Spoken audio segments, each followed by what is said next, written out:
For centuries, Britain has remembered the same king, Arthur, the ruler of Camelot, the wielder of Excalibur, the leader of the Knights of the Round Table.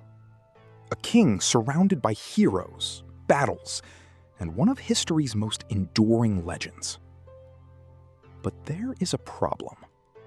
When historians go looking for the man behind the legend, the trail becomes strangely difficult to follow. There is no confirmed tomb, no surviving royal inscription, no contemporary biography telling us who Arthur was, where he ruled, or when he died. And yet, somewhere in the chaos of post-Roman Britain, a story emerged about a man who would eventually become Britain's greatest legendary king. So was Arthur ever real? And if he was, who was he? The Arthur most people know was not simply a warrior. He was a king. He ruled from Camelot, gathered his knights around the Round Table, wielded the legendary sword Excalibur, and became the ideal image of a noble British ruler. But that version of Arthur was built over centuries. The earliest traditions surrounding him do not give us the complete medieval story.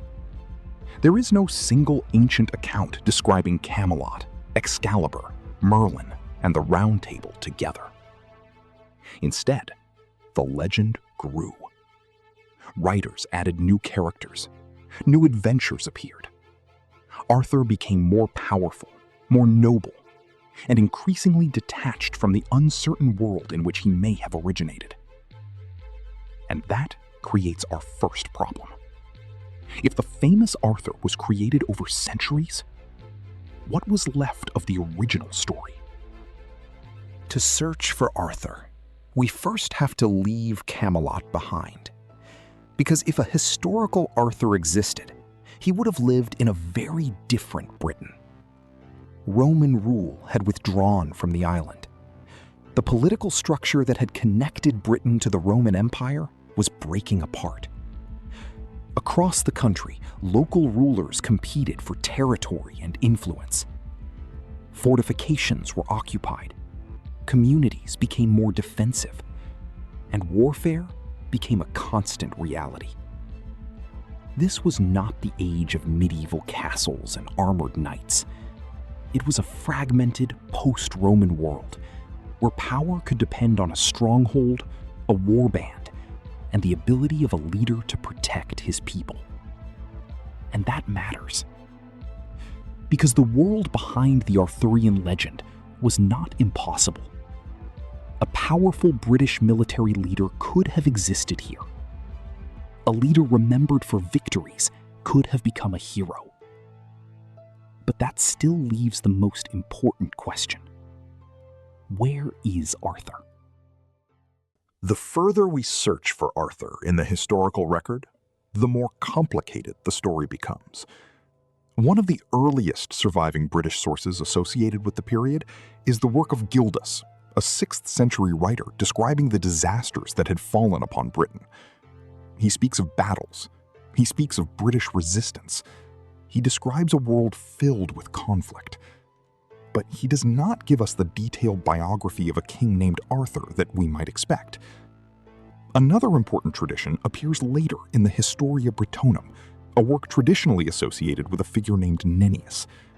Here, Arthur appears as a military leader fighting alongside the Britons.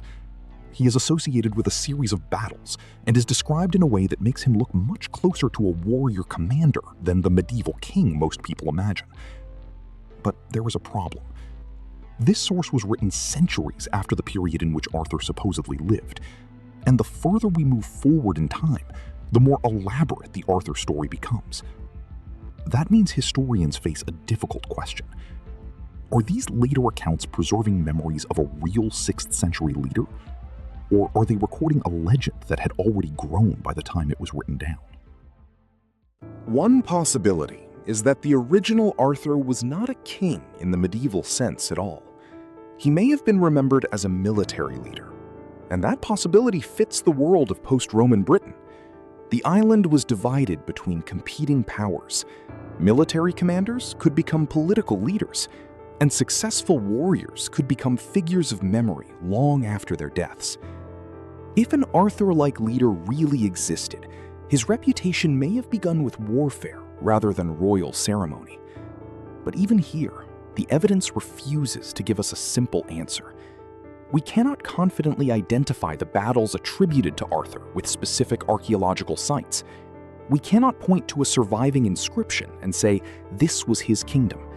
And we cannot prove that the warrior described in later tradition was the same person who eventually became King Arthur. The possibility is there, but possibility is not proof. So historians have tried another approach. Instead of searching the stories, they searched the landscape. Across Britain, archaeologists have uncovered evidence of powerful communities that existed during the period traditionally associated with Arthur. Hill forts, defensive settlements, elite centers, places where people lived, traded, fought, and ruled in the centuries after Rome. Some locations later became connected with Arthurian tradition. Tintagel is one of the most famous. Perched dramatically on the Cornish coast, the site was an important high-status settlement during the post-Roman period. Its archaeology tells us something remarkable. Powerful people really were living in Britain during the period in which an Arthur-like ruler could have existed. But there is a crucial distinction. The archaeology does not say Arthur was here. It says the world in which an Arthur-like figure could have existed was real. That may sound like a small difference, but historically, it is enormous. Because without an inscription, burial, contemporary account, or unmistakable archaeological connection, the landscape cannot give us Arthur himself. The search has found the stage, but not the actor.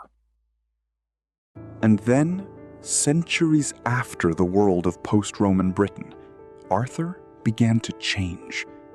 The warrior became a king. The king gained a court. The court became Camelot. A magical sword entered the story.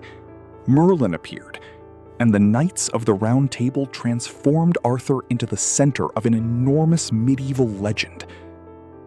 One of the most influential figures in this transformation was Geoffrey of Monmouth, writing in the 12th century. His History of the Kings of Britain presented an expansive account of Britain's legendary past and gave Arthur a much larger role within it. By this point, we are hundreds of years removed from the Britain where a historical Arthur might have lived. And that distance matters, because every generation had the opportunity to reshape the story. Arthur was no longer simply a possible memory of post-Roman warfare. He had become an ideal king, a hero, a symbol, and eventually something much larger than a historical individual. So who was Arthur?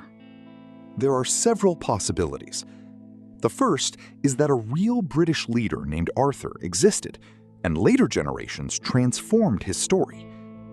The second is that Arthur was based on a different historical warrior whose identity was eventually lost. The third is that the legend combined memories of several rulers, warriors, and heroic traditions into a single figure. And there is another possibility, that Arthur was primarily a legendary creation, shaped by stories rather than by one identifiable historical person. Each explanation has problems. A historical Arthur is difficult to prove. A completely fictional Arthur does not explain why the tradition became so deeply rooted in the history and geography of Britain. And a composite Arthur is almost impossible to demonstrate with certainty. The evidence leaves us with possibilities, but not a definitive identity.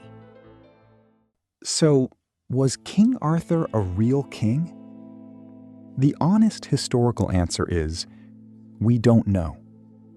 There is no accepted evidence that allows historians to identify a real 6th century king as the Arthur of legend. There may have been a historical figure behind the tradition. There may even have been several. But the evidence does not allow us to confidently reconstruct his life, his kingdom, or his death. What we can say with confidence is something different. Arthur became one of Britain's most powerful legendary figures. His story grew across centuries, and much of the Arthur we recognize today belongs to medieval literature rather than the Britain of the 5th or 6th century. So Arthur is not simply a choice between real and fictional. The historical question is more complicated. There may have been a man, but the king we remember was built by generations of storytellers. Perhaps that is why Arthur has survived for so long. Not because history has proven that he existed, but because every generation found something worth preserving in the story. A warrior defending a fractured land, a king bringing order to a divided kingdom, a ruler surrounded by loyalty, betrayal, courage, and loss. The historical Arthur, if there was one, may be impossible to recover. His kingdom may never be found. His grave may never be identified. And the sword in the stone may remain exactly where it has always belonged, in legend. But the mystery of Arthur is not only whether he was real. It is how a figure whose historical identity is so uncertain became one of the most famous kings who never stopped ruling. History may have lost the man, but it never lost the legend.